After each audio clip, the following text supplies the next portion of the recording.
कोई उपाय और नहीं बचा। महापुरुष जन देख रहे हैं, इसीलिए सब संतों का मत, शास्त्रों का सार बार बार कहते हैं, नाम जप करो, नाम नाम जीवन का सार है। और हरि जिस नाम को जपते हैं वो है राधा नाम। हरि रसना राधा राधा रट, ये बहुत कृपा से परिचय मिला है, किसी पक्षपात से हम आपको नहीं कहते, बहुत कृपा से। आप पकड़ लीजिए राधा नाम, फिर देख लीजिएगा परिणाम, आप खुद देख लीजिएगा। और न कछु उपाय भाव करी, संत चरण रज गहिए। कह रहे हैं नाम में प्रीति और किसी उपाय से नहीं हो सकती, एकमात्र नाम जापक संत की चरण रज का भरोसा करो, आश्रय लो, आपकी नाम में प्रीति हो जाएगी। ये नवीन अवस्था के जब नौजवान बच्चे कहते हैं हमने अमुक अमुक दोष छोड़ दिए और अब राधा राधा जपते हैं, उनके चरणों में प्रणाम करते हैं मन से। कितनी कृपा हो गई कि वो विषयों का त्याग इस अवस्था में कर रहे। जौवन ज्वर के ही नहीं बल कावा, ये जवानी का बुखार किसको परास्त नहीं कर दिया। बहुत बहुत ही तूफानी अवस्था होती है जहां कोई विचार काम नहीं करता। वहां वो कह रहे हैं हमने अमुक अमुक दोषों का त्याग करके राधा नाम का आश्रय ले लिया, राधा नाम जप रहे हैं। भजन न होई संग बिनु, भजन बिना नहीं प्रेम। इसका मतलब संत वाणी पर विश्वास, ये चमत्कार प्रकट हो जाता है। क्योंकि किसी व्यक्ति की वाणी नहीं होती, संत वाणी भगवद वाणी होती है। भगवान उनकी जिह्वा में बैठ करके शब्द रूप से प्रकाशित करते हैं। और न कछु उपाय भाव करे, संतों का सेवन भाव से होता है। संत चरण रज गहिए, माया काल नर गुण सब झूठे, दुख सुख विधि सब सहिए। जब आप संत संग करेंगे तो आपको एक ही उत्तर मिलेगा, सहनशील बनो। लड़ाई झगड़ा मारपीट क्रोध हिंसा नहीं, तुम सहनशील बनो। जितना सहनशील बनोगे उतने तुम भगवदानंद की अनुभूति के लायक हो जाओगे। जो सहनशील नहीं है वो भगवदानंद का अनुभव नहीं कर सकता। माया ये संपूर्ण सृष्टि रची है, काल इस संपूर्ण सृष्टि का परिवर्तन करके नाश कर रहा है। यहां के मनुष्य इसी सृष्टि के चक्र में फंसे हुए, इनसे प्यार मत करो, फंस जाओगे। सब झूठे, ये शरीर झूठा तो शरीर का संबंध झूठा, किसी भी क्षण शरीर छूट सकता है। ये प्यार लायक नहीं है, इसका सदुपयोग कर लो, संबंधों में भगवत भाव कर लो और अपने शरीर से सबकी सेवा का भाव, सत्कर्मों का भाव। अगर हम सत्कर्म नहीं किए, सबकी सेवा का भाव नहीं किया, तो यह शरीर झूठा कुछ ही समय में छूट जाएगा। ये तुम्हारे काम में नहीं आया, तुम्हारा काम बनने के लिए मानव देह मिला था। बोले दुख सुख सब विधि सहिए, चाहे जैसा दुख सुख आवे उसको सहना सीखो। जो सहनशील है उसके हृदय में भगवदानंद स्फुरित होने लगता है। पूरी गीता जी इस बात की साक्षी है, महात्मा जन साक्षी हैं। जो जितना सहन कर गया उतना उच्च कोटि का महापुरुष हो गया। व्यास निराश भयो तो हरि को बल। जो माया प्रपंच से, जगत के लोगों से, जगत के भोगों से, जगत के पदों से आशा छोड़ दी है, निराश हो गया है। आशा ही परमम दुखम, नैराश्यम परमम सुखम। बोले उसके हृदय में हरि का बल जागृत हो जाता है। हरि अगाध ज्ञान संपन्न, अगाध प्रेम समुद्र, अगाध बल समुद्र, उसके हृदय में अब क्या कमी रह जाएगी। समझिए, सुनेरी मैंने निर्बल के बल राम। जो निर्बल हो गया उसका बल भगवत बल हो जाता है। जो माया के द्वारा रचे प्रपंच से निराश होकर भगवान की आशा कर लेता है, उसके हृदय में हरि बल प्रकट हो जाता है। तब साचो सुख लहिए, तब जिसे सुख कहते हैं, सच्चिदानंद सुख, तब तुम्हारे हृदय में प्रकट होगा। तो ऐसे ही काल जाए जो बीती। नाम चल रहा है या वाणी, दो को पकड़ो। नाम वाणी जहां श्याम श्यामा तहां, नाम वाणी सुनत श्याम श्यामा सुबस, नाम वाणी निकट श्याम श्यामा प्रगट। स्पष्ट वर्णन है। साधन के लिए भटकने की जरूरत नहीं। बहुत प्रबल महामहिमा में ये दो बातें कही है। सेवक शरण सदा रहे अनत नहीं विश्राम, वाणी श्री हरिवंश की कई हरिवंश नाम। यदि आपने कंठस्थ कर लिया चतुरासी जी, तो अब तुम्हारा कंठ कभी यमदूतों की फांसी स्पर्श नहीं कर पाएगी। तुम्हारा कंठ इतना सामर्थ्यशाली हो गया कि अब इसमें यम फांस नहीं बनेगी। छोटी 84 भ्रमंते निर्खय जुगल किशोर। जब हम चतुराशी जी को याद कर लेते हैं तो चतुराशी जी पर हमारा अधिकार हो जाता है। कभी भी इसमें पवित्रता का भी वेद नहीं। लीला गायन में आप जैसे शौचालय में बैठे हुए अंदर से पद चल रहा है, हाँ, कोई निषेध नहीं। आपको ऐसा लगा हमारा शरीर अपवित्र है, चतुराशी जी गा रहे हैं। भगवान नाम, राधा नाम और प्रभु की लीला गायन जो पदों में, ये महामहिम है। ये बाहर भीतर से सब पावन कर देते हैं, इनके लिए नहीं। हाँ, मंत्र के लिए विधि है कि आप अपवित्र दशा में मंत्र ना जप करें, नाम जप करें। बस 2 बातें पकड़ लो तो अभी सब साधनों का सार आपको मिल जाएगा और आप में कोई साधन की जानकारी की इच्छा नहीं रहेगी। हमारा मन या नाम में लगा हुआ है, मंत्र में, और या हम कोई पद गुनगुना रहे हैं। अब शरीर से जो सेवा चाहो करो, कितना बढ़िया है। कोई भी सेवा करो, धीरे धीरे पद गुनगुना रहे हैं। वृषभानु नंदिनी मधुर कल गावे, फावड़ा चला रहे हैं या कुछ ऐसे गाहक आए तो उनसे बात कर लेनी, फिर शुरू कर। आप देखो कितनी जल्दी निर्खय जुगल किशोर, श्री युगल सरकार के दर्शन कराने की सामर्थ, उनकी श्री अंग सेवा की सामर्थ इन पदों में विराजमान है। पर पाए रतन चिन्हो नहीं, रतन मिल गया है पर रुचि नहीं होती। पाठ हो रहा है, रुचि नहीं, बाहर टहलने की रुचि होगी। केवल श्रवण करो, बैठे रहो यहां, वही फल मिलेगा।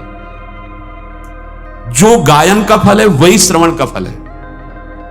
गावत श्रवणन सुनत सुखाकर विश्व दुरित दवने। जैसे हरिवंश यथामति वर्णत कृष्ण रसामृत सार, श्रवण सुनत प्रापक रति राधा पद अम्बुज सुकुमार। कई बार प्रार्थना की, वाणी हाथ में लेकर बैठ जाओ यहां। तुम्हारी अगर रुचि गायन में नहीं है तो आप आंख मूंद लीजिए और श्रवण कीजिए। जो गायन हो रहा है, श्रवणन सुनत सुखाकर विश्व दुरित दवनी, श्रवण सुनत प्रापक रति राधा पद अम्बुज सुकुमार। कितनी दुर्लभ बात हित सजनी जी कह रहे, केवल सुनने मात्र से किशोरी जी के चरणों में प्रेम हो जाएगा। ऐसे ही काल जाए जो बीती। अगर ऐसे समय व्यतीत हो रहा है आपका तो धन्य भाग है आपके। कभी वाणी गायन, कभी नाम जप, मंत्र जप। विमद विमत्सर चरण शरण हुए, विषय जाय जो जीती। विषयों पर विजय क्यों प्राप्त नहीं हो पा रही? जानने पर भी कि हमें नहीं करना चाहिए। हम मद युक्त हैं, कोई अहंकार है हमारे अंदर।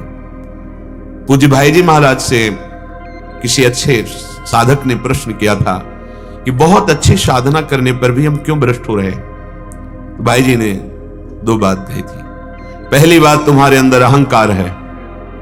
दूसरी बात, संत अवज्ञा है। तीसरा, सूत्र नहीं लागू होगा। जैसे आहार अशुद्धि है, वो हमारी बुद्धि को भ्रमित करने की चेष्टा करेगा पर हमें भ्रष्ट नहीं कर पाएगा।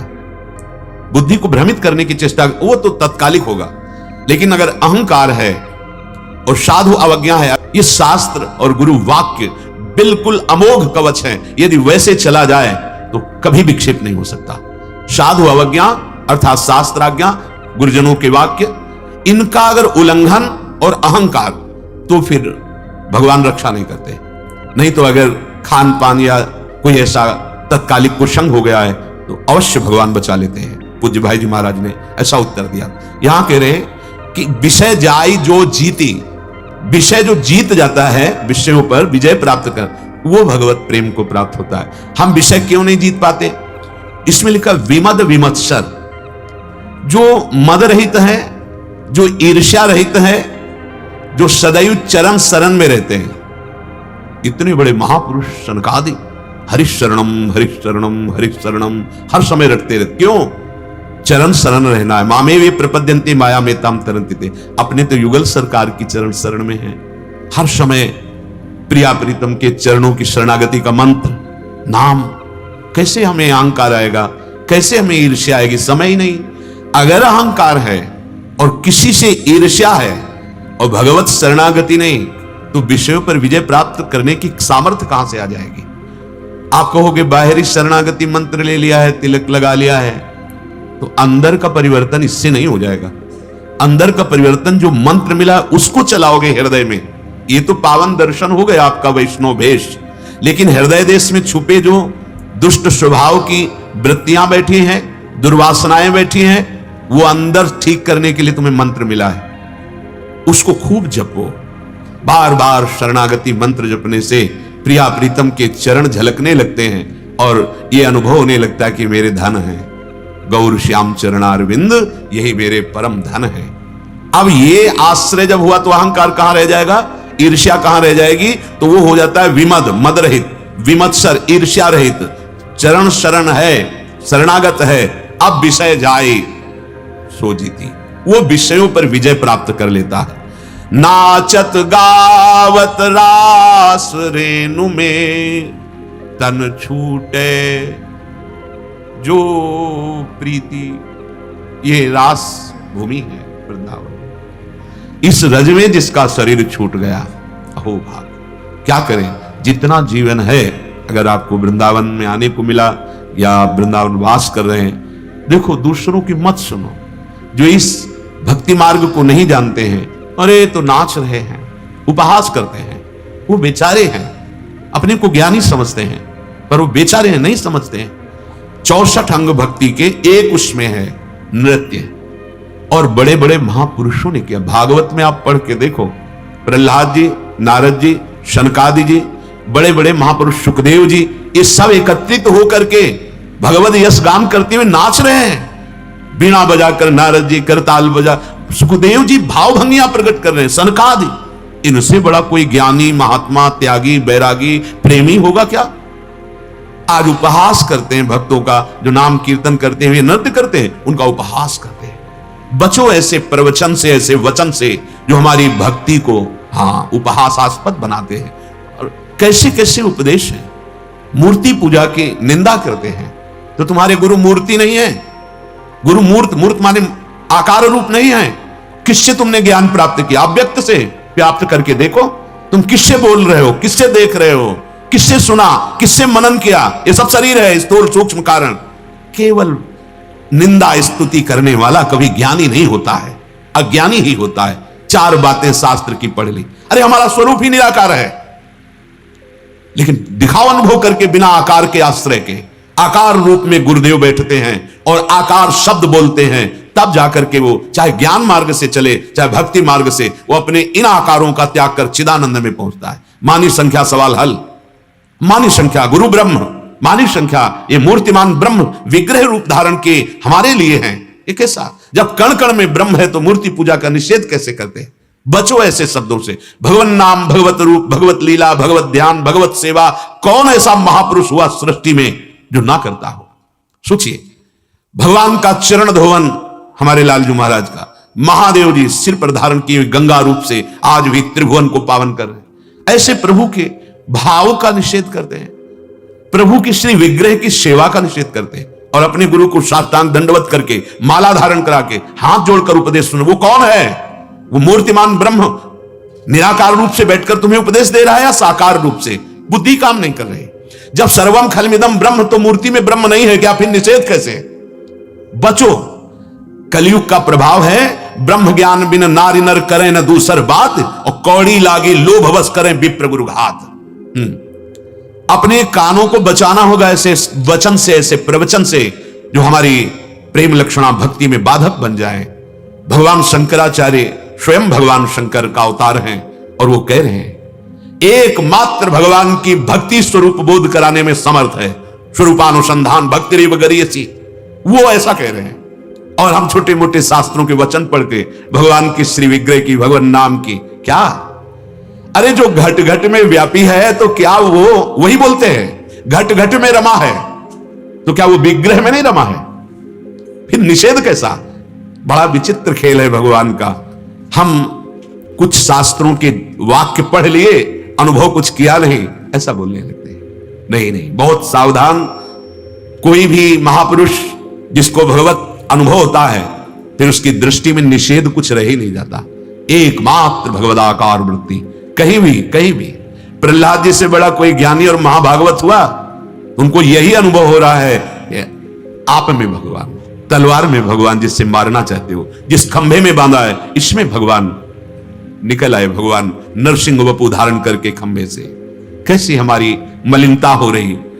नाचत गावत भगवान शिव नृत्य करते। जिस समय लालजू महाराज के चरणों का ध्यान होता है, मंदी कृत्य मुकुंद सुंदर पद द्वंद्वार विंदामल प्रेमानंद ममंद मिंदु तिलका द्युन्माद कंदम परम। इंदु तिलक अर्थात चंद्रशेखर भगवान शिव, जिस समय भगवान की चरण माधुरी प्रकट होती है, ध्येयम सदा परिभवन अभीष्ट दोहम तीर्थास्पदम शिव विरंच नुतम शरण्यम। बड़े बड़े ईश्वर कोटि के महापुरुष लालजू के चरणों का ध्यान करते तो प्रेमानंद में ऐसे उन्मत्त हो जाते हैं कि तांडव करने लगते हैं। प्रेम में उन्मत्त होकर अखिल कोटि ब्रह्मांड नायक श्री कृष्ण नृत्य करते हैं। प्रेम में उन्मत्त होकर प्रियाजू नृत्य करती है। प्रेम में उन्मत्त होकर उनके दास उनको रिझाते हैं। कैसे जानेंगे? केवल निंदा कर देना, उपहास कर देना सरल भाव है।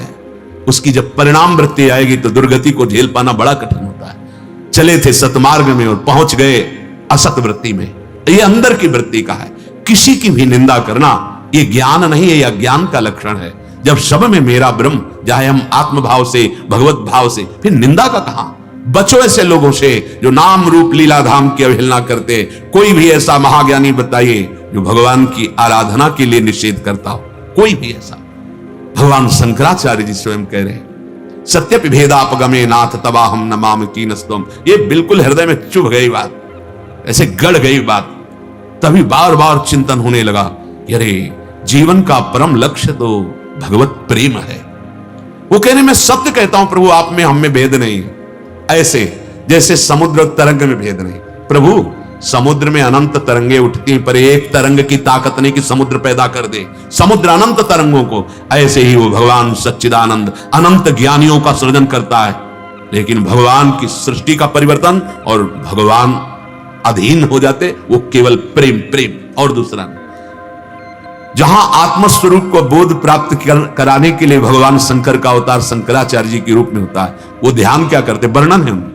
बाल गोविंद सखाओं के बीच में बैठकर बाल भोग पा रहे हैं, इसका ध्यान कर रहे हैं आदि गुरु भगवान शंकराचार्य। उनके ध्यान का आंतरिक विषय भगवान शंकर निरंतर लीला गायन करते रहते। जब आपको बोध होगा तो जो आपके हृदय में है, जो आप आत्मस्वरूप, वही चराचर जगत है। ये विरोध, ये निंदा, ये सब नहीं रह जाता। मत डरो किसी से, ऐसी बातें मत सुनो। प्रभु के आगे प्रभु को रिझाने के लिए जो नृत्य किया जाता है वो प्रभु को अधीन करने वाला होता है। बस दूसरा दृष्टि में नहीं होना चाहिए।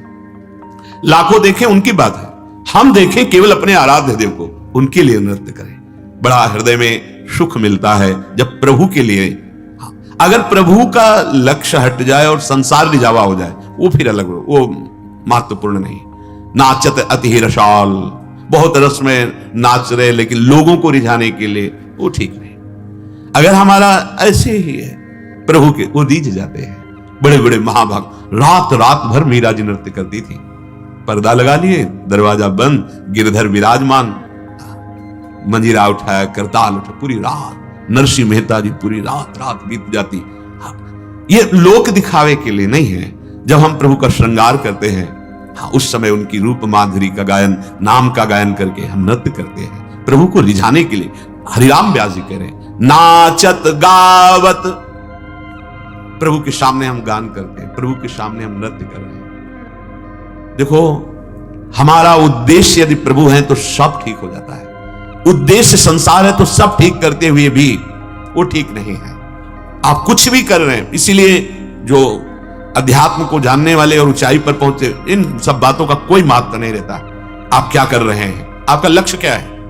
अगर लक्ष्य जगत, प्रशंसा, मान, प्रतिष्ठा, उसका कोई महत्व नहीं, तो आप बहुत छोटा साधन कर रहे हैं, सहज ऐसे ही, पर प्रभु के लिए कर रहे हैं। बंधनी हो गए।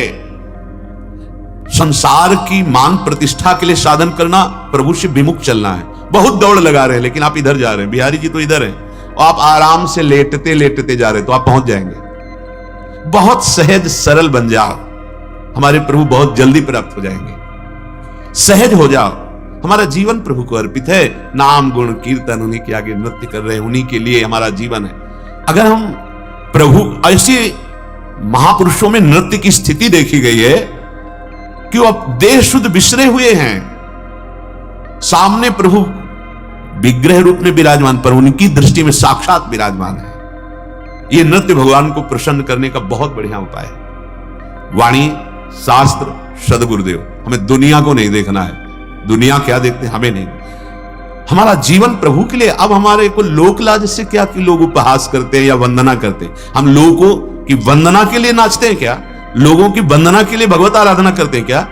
लोग क्या कहेंगे ये अगर दिमाग में बात है तो भी भक्ति का रंग नहीं। अरे न लाज तीन लोकन की, न वेद को कहो करे, न शंख भूत प्रेत की, न देव जक्षते डरे, सुने न कान और की, दृश्य न और इच्छना। तब ये आनंद की उमगन अपने आराध्य देव की। जाना तो था लेकिन पाया नहीं था।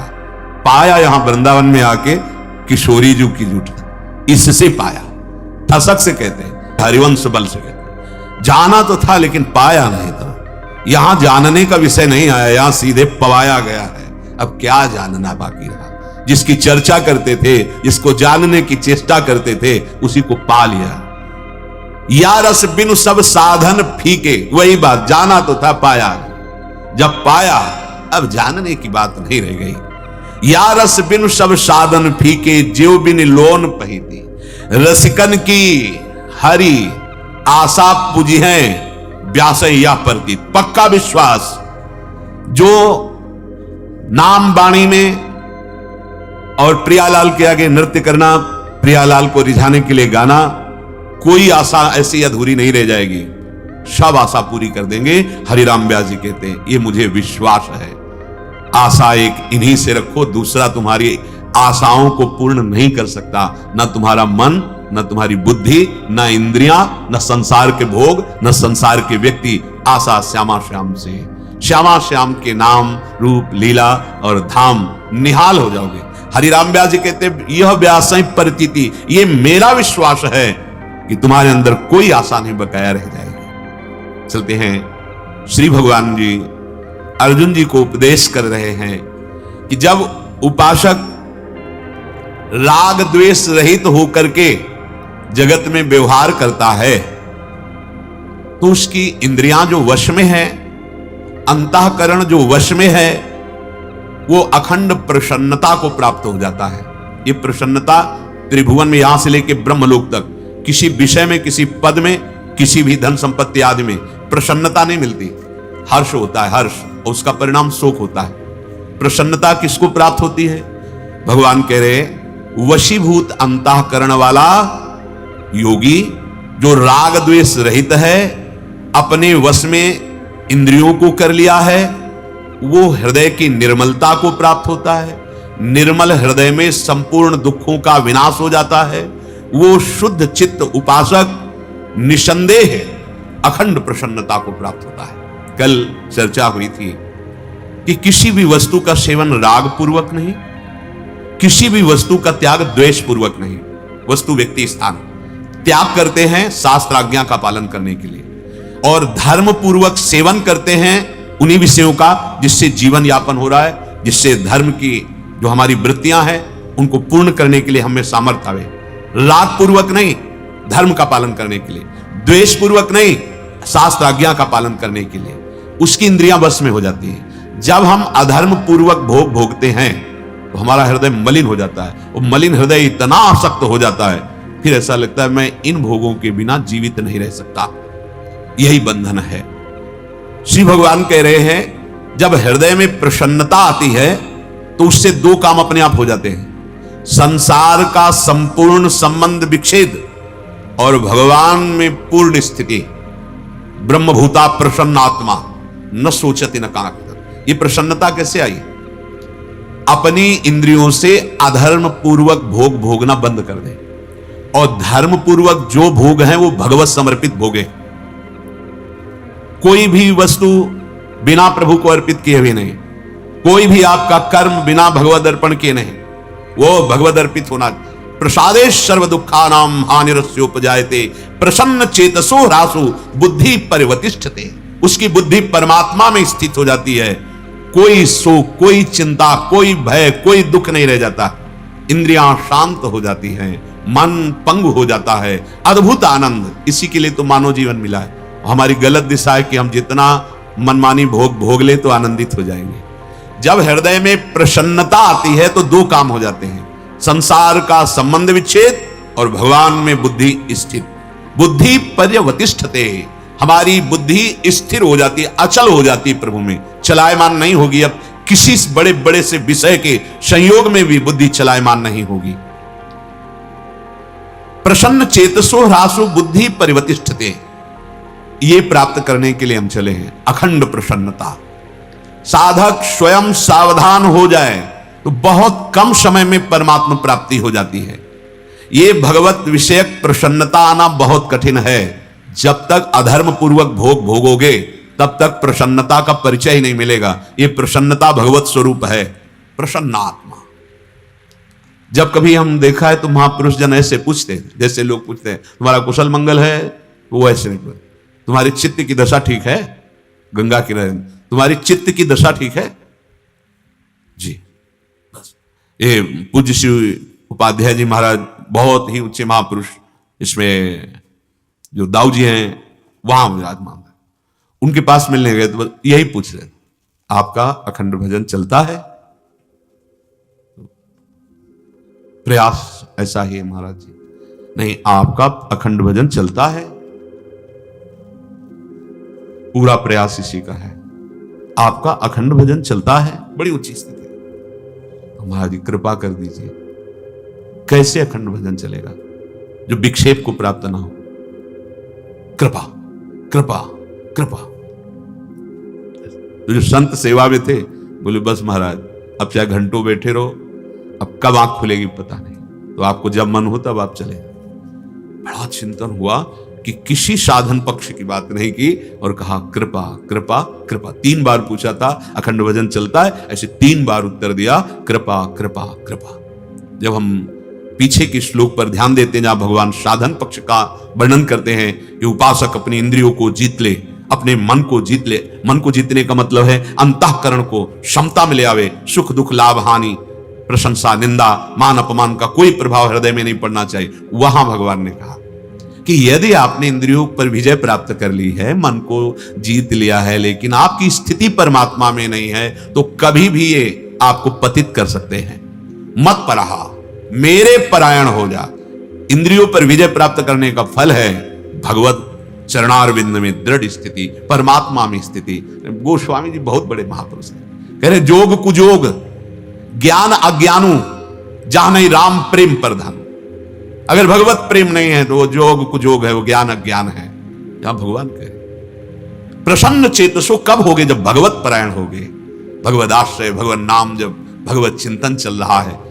अब इंद्रियां अपने आप जीत जाएगी, अपने आप मन प्रभु में लग जाएगा। चिंतन में बहुत बड़ा महत्व है, नाम जप में बहुत बड़ी सामर्थ्य है। जब प्रसन्नता प्रकट होती, कई बार सत्संग में कहा है, शरीर की बहुत दुखद स्थिति पर भी हृदय में ऐसा आनंद उपासक के रहता है जैसे बटलोई में दूध चढ़ा दो, नीचे से अग्नि प्रज्वलित, तो उफान पर उफान मारता रहेगा। ऐसे आनंद की उफान आती है। भगवत चिंतन से, भगवत आश्रय से अखंड प्रसन्नता जागृत होती है। और प्रसन्नता में 2 बातें होती हैं, इतना आनंद अब कहीं दुख का लेश नहीं, या इतना विरह, यह भी बात है, इतनी व्याकुलता की कुछ अच्छा नहीं लग रहा। दोनों में भगवत साक्षात्कार हो जाता है। जैसे रुदु सुस्वरम राजन कृष्ण दर्शन लालसा गोपीजन तासा मावीर भूत स्मय मान मुखाम्बुजा पीतांबर धरा सृग्वी साक्षान मनमथ मनमथा, ऐसा। और जैसे वृंदावन नित्य विहार रस, इसमें आनंद की उमगन। जब मुख बरनत हरिवंश चित्त नाम हरिवंश रति मन सुमिरन हरिवंश, यह जो कृपा हरिवंश की, चित्त चिंतन कर रहा है तो हरिवंश वृंदावन में विराजमान सहचरियों के मध्य में श्यामा श्याम के नाम का। मन हमारा संकल्प विकल्प कर रहा है तो उनकी सेवा का। और हमारी स्थिति है चरणाश्रय में, सबसे व्यवहार कर रहे हैं भगवत भाव से। सब जीवन सुप्रीति रीति निवाहता अपनी, किसी से कोई कामना नहीं। श्रवण कथन परतीत, यह जो कृपा हरिवंश की, कानों से हम प्रियालाल की बात सुनेंगे, जबान से हम प्रियालाल का नाम, प्रियालाल के गुण गाएंगे और दृढ़ विश्वास रखेंगे कि इसी से हमें भगवत प्राप्ति हो जाएगी। श्रवण कथन परतीत माने होता विश्वास, हमारा दृढ़ विश्वास है कि जो हम नाम जप कर रहे हैं, जो लीला गायन कर रहे हैं, इससे हमें भगवत प्रेम प्राप्त हो जाएगा। तो क्या होगा? बोले परिणाम में फिर आपको रसिक संग मिलेगा, नितिक धर्मिन संग। ऐसी भगवत कृपा होगी कि प्राय रोज आपको संग मिलेगा भगवत प्रेमी महात्मा का। नितिक धर्मिन संग, तो अब रंग बढ़त नित नित सरस, आपके हृदय में अब प्रेम रंग बढ़ेगा। ऐसा अभंग प्रेम जो किसी भी परिस्थिति घटना से भगवत विस्मरण ना हो। फिर क्या होगा? बोले निर्खत नित्य विहार आ गया, पुलकित तन रोमावली आनंद नयन सुधार। अब आनंद अश्रु बहते हैं, यहां जो बहते हैं अश्रु, वो आनंद अश्रु बहते, इतना अपार आनंद, उसी आनंद में प्रियालाल का साक्षात्कार। दो प्रकार का भाव प्रकट, एक होता है इतनी व्याकुलता, रुदु सुस्वरम राजन, प्राण व्याकुल, अगर अब नहीं मिले तो प्राण निकल जाएंगे। वो एक इतना आनंद, ये जो नित्य विहार रस है, ये इतना आनंद, उसी आनंद में प्रियालाल का साक्षात्कार। ये आनंद का रुदन है। दो प्रकार के अश्रु होते हैं, एक आनंद के और एक विरह के। ये दोनों महान हैं, ये भगवत स्थिति में ही प्रकट होते हैं। जो भगवत मार्ग के पथिक हैं, उनमें जिनकी विरह जन्य उपासना पद्धति है, तो विरह बढ़ता चला जाएगा। और जिनकी मिलनानंद, लाल ललना मिल यो सिरावत मोर, उनका आनंद बढ़ता चला जाएगा। वो खिन्न उदास ऐसे नहीं नजर आएंगे, और उसी आनंद में निकलता हा लाडली, हा स्वामिनी, जैसे भोरी सखी, आनंद की उम्र, इतना अपार आनंद कि अब साक्षात आनंद सिंधु, उसी आनंद में, उसी विरह में, दोनों में समान भाव। ये गोपी जनों में देखा गया विरह की चरम अवस्था। प्रसन्नता और व्याकुलता, ये दो बातें। प्रसन्नता में अखंड आनंद, और भगवत प्रसन्नता विरह में उतार देगी। नाम रूप लीला धाम गाते गाते ऐसा विरह प्रकट हुआ कि दर्शन के बिना जीना मुश्किल। ये प्रसन्नता, प्रसादे सर्व दुखानाम हानिरस्योपजायते। अब जिसकी बुद्धि युक्त नहीं है, जो पीछे उपदेश किया गया, तो कह रहे हैं नास्ति बुद्धि रयुक्तस्य न चायुक्तस्य भावना न चा भावयतः शांति रशांतस्य कुतः सुखम। बहुत ध्यान से सुनना है। जिसकी इंद्रियां संयम में नहीं है,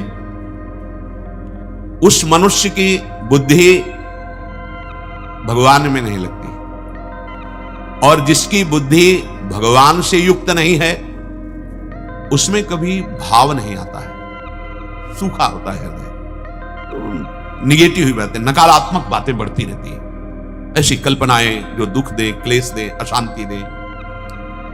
उसके अंदर यह भाव ही नहीं आता है कि मेरे जीवन का लक्ष्य भगवत प्राप्ति, भजन और कर्तव्य परायणता। तो सकामता बढ़ती चली जाती है, कामनाएं। सकामता बढ़ने से शांति नष्ट हो जाती है। शांति नष्ट हुई कि भारी अशांति रहती है। वो अशांतस्य कुतः सुखम। अब अरबों रुपया है, पद है, सब है, लेकिन अशांत है। तो भगवान कह रहे हैं रशांतस्य कुतः सुखम, जो अशांत है उसे सुख कैसे प्राप्त होगा। देखो, ये मानव जीवन इंद्रियों को छूट देने के लिए नहीं मिला है, मान लीजिए। इंद्रियों का संयम करना मानव देह में ही हो सकता है, अन्य देह में नहीं। इंद्रियों का संयम विवेक से होता है, विवेक सत्संग से प्राप्त होता है, सत्संग आपको प्राप्त हो रहा है, और भाग्यशाली जन संयम कर भी रहे हैं। जो विवेक सत्संग में मिलता है, वो आपको और किसी साधन से नहीं मिलेगा। बड़ी कृपा है जिनको सत्संग मिला, बड़े भाग पाइप सत्संगा। अब कामनाओं के द्वारा प्रेरित होकर इंद्रियां जो गलत मार्ग में जाती हैं, अब संयम में लाइए, विवेक का प्रयोग कीजिए। क्या विवेक क्या? अरे बहुत लोग इन्हीं भोगों को भोग रहे हैं, तो अशांत है ना। बहुत जन्मों में हमने भी भोगा, क्या सुख मिला, क्षणिक लगता है कि हम सुखी हो गए, फिर वही तृष्णा, फिर वही भोगने की इच्छा। साधक को समझा बुझा के, डांट फटकार के अपनी इंद्रिय और मन को रोकना है। ए मन, अब नहीं, अब बार बार नहीं, बहुत हो गया, तूने बहुत हमारे जन्म बर्बाद किए, धिक्कार है तुझे। प्रभु ने अवसर दिया, मुझे मानव देह दी, सत्संग दिया, भजन का मार्ग दिया, आप गलत नहीं करेंगे। संयम करना ही पड़ेगा। अगर इनका प्रवाह नीचे की तरफ बढ़ा रहा, ऊर्ध्वगामी नहीं हुआ। ऊर्ध्वगामी, ऊर्ध्व है प्रभु और अधन है ये सब भोग विलासता, ये सब अधम है। जिसका मन इंद्रियां संयमित नहीं है, उसे असंयमी कहते हैं। और असंयमी पुरुष के हृदय में कभी ये बात नहीं आती कि मुझे भजन करना है, मुझे भगवत प्राप्ति करनी है। अगर जोर भी दिया जाए वो निर्वाह नहीं कर पाएगा, बात का निर्वाह नहीं कर पाएगा। उसमें एक निश्चय वाली बुद्धि नहीं होती, क्योंकि एक निश्चय तो भजन करने से बनेगा ना। जितना आप नाम जप करेंगे उतने निश्चय आपका पक्का होगा। इंद्रिया मन संयमित नहीं है तो वो बार बार निश्चय करेगा, आज से नहीं करूंगा तो फिर करेगा, आज से नहीं करूंगा फिर करेगा। यह असंयमी पुरुष का लक्षण है। उत्पत्ति विनाशशील दुखमय संसार के भोगों में सुख बुद्धि इंद्रिया मन उनको भोगने के लिए ललचाते रहते हैं। यही है बंधन, यही है असंयमी पुरुष का लक्षण। अंदर से देखें, जिन जिन भोगों में सुख मिलता है बार बार उनको भोगने की इच्छा या भोग को एकत्रित करना, निरंतर सानिध्य में रखना, यही उसके अंदर चाह रहती है। सुख आराम धन संपत्ति, ये असंयमी पुरुष का लक्षण है। वो भीतर से इतनी कामनाएं प्रकट हो जाती है कि अशांत रहता है बहुत भोगने पर भी। भगवान वर्णन कर रहे हैं तो संशय की जरूरत नहीं, अपने लोग हृदय में देखें। अशांति का कारण संयम रहित हो जाना, संयम नहीं है। भोगों में सुख बुद्धि करके संयम भ्रष्ट हो गए हैं, इसलिए घोर अशांति। क्योंकि कामनाओं पर कामना, बड़ा छलिया है ये हमारा अंतःकरण। कहता ये भोग लो चलो, अब वो कह रहा ये नहीं, इसमें वो नहीं जो मैं चाह, इसमें पूरे जीवन को नष्ट कर रहा है। बड़ी चतुराई की जरूरत है। और रामाई भजन ते चतुर नर, इन मन और इंद्रियों को फंसा लो तुम, इतनी चतुराई आएगी केवल नाम जप में, भजन में, दूसरे में सामर्थ्य नहीं। विश्वास कर लीजिए। श्री भगवान कह रहे हैं कि ऐसे असंयमी पुरुष की बुद्धि में यह निश्चय ही नहीं होता कि मुझे भजन करना है, मानव देह का लक्ष्य है भगवत प्राप्ति, यहां कुछ नहीं जाएगा, सब छूट जाएगा, मेरा जीवन व्यर्थ हो जाएगा। सुत बनिता आदि जान स्वार्थ रत ना करुणे सभी थे, अंत ही तो ही तजेंगे पामर, तू न तजय वहीं थे। एकमात्र प्रभु ही हमारे सच्चे मित्र हैं, एकमात्र प्रभु का नाम ही परम धन है, एकमात्र विनाशी नित्य सच्चिदानंद प्रभु की प्राप्ति ही हमारा परम लाभ है। ऐसा भोगी पुरुष नहीं निश्चय कर पाता। अब उसके अंदर फल की इच्छा, कामना, आसक्ति, भोग, त्याग शब्द तो है ही नहीं। अब उसके अंदर भावना ही नहीं कि मेरा ध्येय भगवान है, न चा भावयतः शांति। जब उसके अंदर भावना ही नहीं बनी है, भाव ही नहीं है, भजन ही नहीं है, तो त्रिभुवन पति होने पर भी शांति नहीं मिलेगी। बहुत आश्चर्य की बातें होती हैं जब इतिहास पढ़े कि देखो भगवत विमुख होने के कारण इनको भी शांति नहीं, बहुत ऊंचे पदों पे है। भगवान कह रहे हैं यदि भजन नहीं, इंद्रियों का संयम नहीं, आपके अंदर भाव नहीं, तो न चा भावयतः शांति। जिसके हृदय में भाव नहीं, संयम नहीं, भजन नहीं, उससे शांति नहीं मिल सकती। उसका अशांत हृदय बना रहेगा। अशांतस्य कुतः सुखम। जब हमारा मन ही अशांत है, बुद्धि ही अशांत है, तो चाहे जितना धन एकत्रित कर लो, भोग लो, अशांति नहीं मिटने वाली। अशांति मिटेगी त्यागात् शांतिरंतरम। गलत भोगों का त्याग करो और उसका बल मिलेगा भजन से। इंद्रियाणाम ही चरताम यन्मनोनुविधीयते तदस्य हरति प्रज्ञाम वायुर्नावमिवाम्भसी। हे अर्जुन, जो अपने अपने विषय भोगों में इंद्रियां लगी हैं उन्हीं में आप लगाए हो। एक इंद्री में इतनी सामर्थ्य कि तुम्हारी दुर्गति कर देगी, एक इंद्री में। फिर तो 5 कर्म इंद्री, 5 ज्ञान इंद्री और मुखिया मन, ये एक इंद्री एक मन को अधीन कर लेगी। एक इंद्री मन को अधीन, और मन तत्काल बुद्धि को अधीन कर भ्रष्ट कर देता है। पक्की बात। भगवान कह रहे इंद्रियाणाम ही चरतो यन मनो अनुविधीयते। तत्काल मन को अपने अधीन कर लेती इंद्री, और मन बुद्धि को अधीन किया, बस वो तो भोला इन्हीं पर ममता किए बैठा है, आसक्ति किए बैठा है, वो अधीन होता चला जा रहा है। जो अविनाशी है, जो मैं है, मन अपहरण नहीं कर पाएगा बुद्धि का।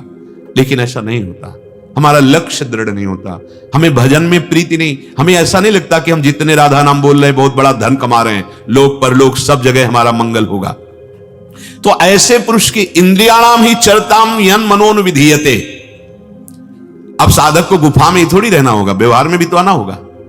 और जहां वो व्यवहार में आया और उसके सामने इंद्रियों के भोग आएंगे, कह रहे हैं कि कबड्डी का खेल है, आना पड़ेगा इस पाले में बोलने के लिए। पर देखो कबड्डी में 2 बातें ध्यान रखी जाती है। पहली बात कि तुम्हारी श्वास नहीं टूटनी चाहिए, कबड्डी कबड्डी कबड्डी, वहां तक जाइए और छू करके अपने पाले पे आ जाइए। तो जब आप उधर बोलने जाएंगे तो 4-5 लदेंगे आपके ऊपर और आपको रोकेंगे कि 2 बातें आपकी हो जाए, श्वास टूट जाए और पाले तक न पहुंच पावे। ऐसा होगा, आपको व्यवहार में आना पड़ेगा। तो आप जैसे वो कबड्डी कबड्डी जैसे राधा राधा राधा राधा राधा राधा राधा राधा राधा टूटले न पावे श्वास और अपने पाले पे आ जाओ। पाला हमारा क्या है? भगवद आश्रय। वो पाले से हटाएगा क्या? मेरा आश्रय ले लो। वो पकड़ेंगे काम क्रोध लोभ मोह मद मत्सर, इंद्रियों का भोग, देखना सुनना बोलना चखना भोगना। देख अभी अभी अभी तुझे आनंद दे देंगे। अरे बहुत विचित्र माया विचार फेंकती है। इतने दिन हो गए जलते हुए, थोड़ा तो क्या होगा, थोड़ा व्यवहार में उतरे, नाम छूटा, लक्ष्य पाले तक वापस करना है। अब उनको घसीटना है, वो पूरा बल लगाएंगे, 1 नहीं 4 5 6 काम क्रोध लोभ मोह मद मत्सर। और अगर राधा राधा राधा ये नहीं टूटा तो तुम्हें वो रोक नहीं पाएंगे, क्योंकि वो असत बल वाले हैं और तुम्हारे पास सत बल है। हां गिरा देंगे, चढ़ बैठेंगे, पर आप उतने पे भी घसीटिए पाले की तरफ। राधा राधा राधा राधा पक्का एक कबड्डी का खेल है। आना पड़ेगा व्यवहार में, चाहे जहां तुम एकांत हो, भिक्षा मांगने आना पड़ेगा, निकलना पड़ेगा तुम्हें। और उसी समय माया तुम्हारे सामने फेंकेगी भोगों का, बाहुल्यता का, सुविधा का, मान सम्मान का। वो ऐसा फेंकेगी कि भूल जाओ। इंद्रियाणाम ही चरताम यन मनोन विधीयते, भगवान बोल रहे हैं। जब साधक कार्य क्षेत्र में उतरेगा, व्यवहार में उतरेगा, तो इंद्रियों के सामने अपने आप माया भोग देगी। बहुत सावधानी की जरूरत है, बहुत सावधानी की। इंद्रियां बिल्कुल सतर्क हैं फंसाने के लिए, हमारी दुश्मन है, ये हमारी नहीं है। इंद्रियां मैं नहीं हूं, ये सुख देने वाली नहीं है, दुख देने वाली है। सदैव जहां देखो वहीं फंसा देती है। बहुत विचित्रता है इन माया की, इन भोगों में बहुत विचित्रता है। वो जानते हैं जो सतमार्ग में चल रहे हैं, जो भोगों में गिरे हुए वो क्या जाने। विषय राग तत्काल इंद्रियां कर बैठती है, जिस विषय को देखती है। जहां राग किया कि इंद्रियां पहला काम करती है। विषय ने इंद्रियों को लुभायमान किया, फौरन इंद्रिय अपना जाल फांस कर मन को अधीन किया। मन तुरंत बुद्धि को कहने में देर लगा, यह व्याख्या करने में देर लगा, फंसाने में देर नहीं लगी। मन अपने साथ बुद्धि को कर लिया। अब विषय भोग की प्रबल लालसा, ये घोर अशांति, घोर मलिनता। सुख बुद्धि भोग बुद्धि पैदा हुई, रंग चढ़ा, पूरे हृदय पे चढ़ गया रंग। इतनी दिन भजन कर रहे, इतने दिन लीला गायन कर रहे, रंग पूरा नहीं चढ़ पाया हृदय में। और एक इंद्रिय के विषय ने पूरा रंग चढ़ा दिया। इतना मात तो बैठ गया कि बिना भोगे उस स्वाद में आसक्त होने लगा।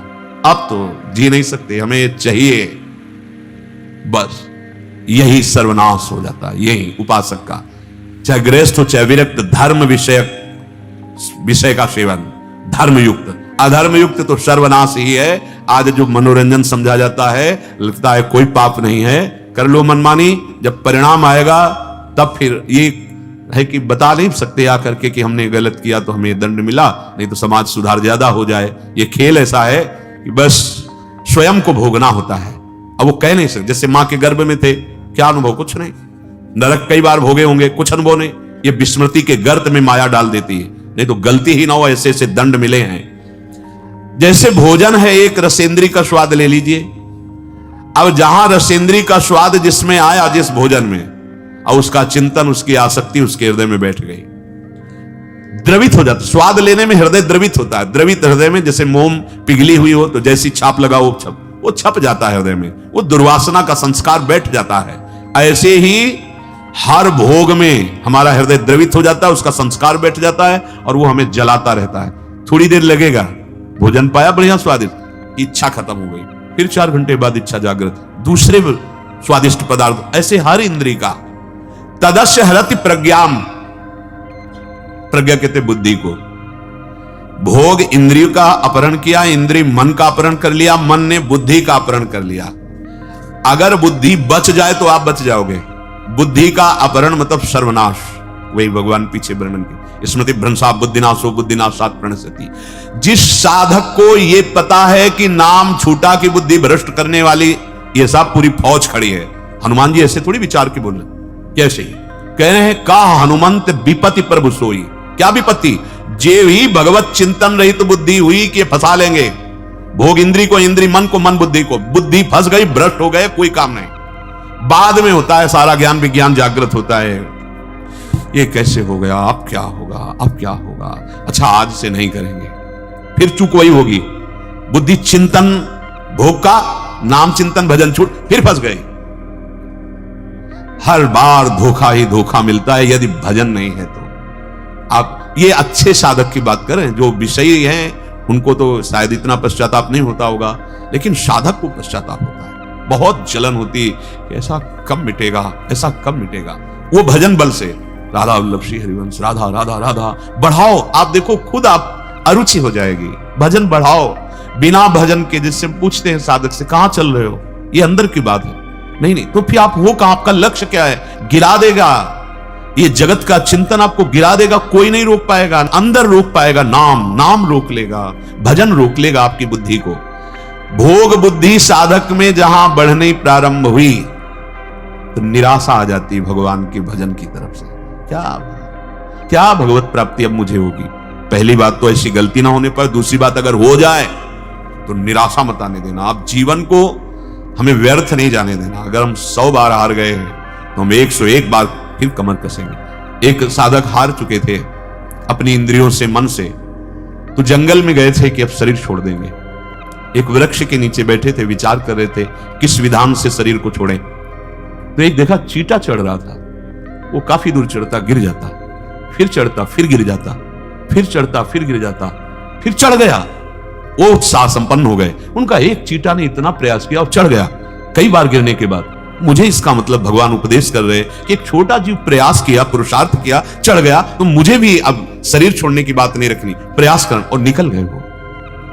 हमसे चूक हो जाती है। हम जब भजन रहित होंगे, भगवत चिंतन रहित होंगे, तो हमारी बुद्धि का अपहरण कर ले। वायुर नाव मिवाम्भसी, नाव अपने मार्ग में जा रही, विपरीत वायु चली, फंसा दिया जाके भंवर में।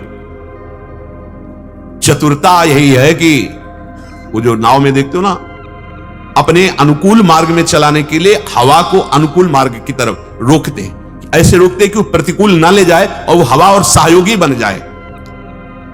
तो अगर हम व्यवहार में उतरते हैं, संसार के कार्यों में जाते हैं, वो हमें फंसा ना पावे। कब? जब नाम चल रहा है और भगवत समर्पित जीवन, हम भगवत भाव से ही कर्म करें, भगवत भाव से ही व्यक्ति से मिलें, तो हमारी यात्रा सहज में हो जाएगी। जहां हम स्त्री पुरुष देखा, जहां अच्छा बुरा देखा, अब प्रतिकूल वायु माया की चलेगी और आपको भंवर में फंसा देगी, निकलना मुश्किल हो जाएगा। नौका को पथ भ्रष्ट कर देती है वायु और या जल में डुबा देती है। कोई चतुर नाविक होता है, वायु की क्रिया को अपने अनुकूल बना लेता है। ऐसे ही इंद्रियों का जो गुलाम है, मानो वायु प्रतिकूल है, बुद्धि को विचलित कर देती है इंद्रिया, मन बुद्धि को। अब या तो बुद्धि इतना भोग में डुबा देगी कि याद ही नहीं रहेगा कि हम भजनानंदी मार्ग में थे। बहुत विचित्र खेल है।